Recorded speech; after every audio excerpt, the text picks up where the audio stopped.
Alright, here we go. Welcome to Viral Woodworking Hacks Real or Rubbish Showdown 2.0 exclamation mark. I'm your host, and we're diving deep into the internet's craziest woodworking shortcuts. You've seen those viral clips online, promising revolutionary results with everyday items. Someone slices a perfect joint with a butter knife, or they're slapping on a coat of finish with a potato, and suddenly, their project looks like it should be in a museum. But is it real, or just clever video editing? Today, I'm putting these hacks under the microscope in my workshop.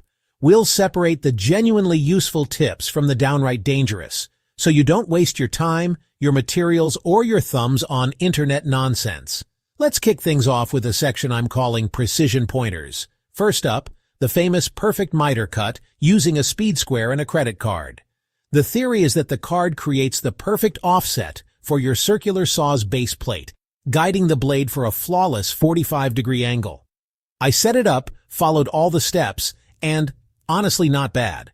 The angles lined up better than I expected for a makeshift jig.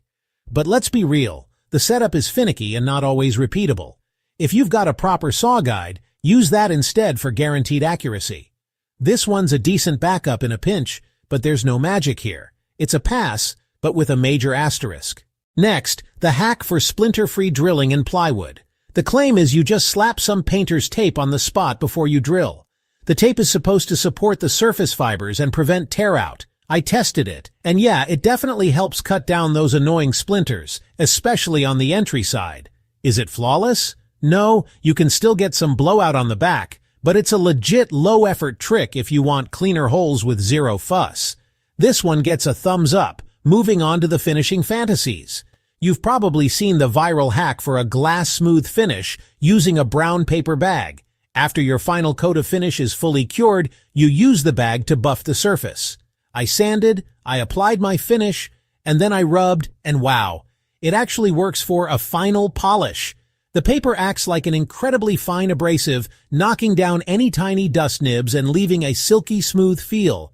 Just remember, this is a final buffing step. Don't expect miracles on rough, unprepared wood.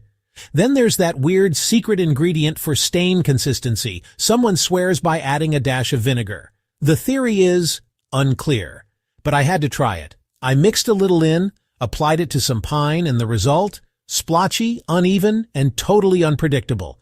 It was a complete failure. My guess is the acid reacts poorly with the stain and the wood. Skip the chemistry set, folks. If you want to avoid blotching, just stick to a proper pre-stain wood conditioner. It's what it's made for. Now, for the rubbish reveal. Remember that hack where you hammer screws into wood for super fast assembly? Yeah, that'll split your boards and ruin your project. And those hacks where people use hot glue to hold joints together? That's a hard no. Your shelf won't even survive the weekend. The reality is, some things go viral because they look cool, not because they work. If you want a strong joint, use wood glue and proper screws, not shortcuts. After our experiments, it's time for the verdict. So, what actually earned a solid thumbs up? The painter's tape for drilling delivered a perfectly clean hole, preventing tear-out. That's a definite win. And a brown paper bag for a smooth finish? A huge surprise. Both of these are definite keepers. The rest of those so-called hacks? Straight to the scrap bin where they belong. If you want more woodworking myth-busting, hit that subscribe button and drop a like. I want to hear from you.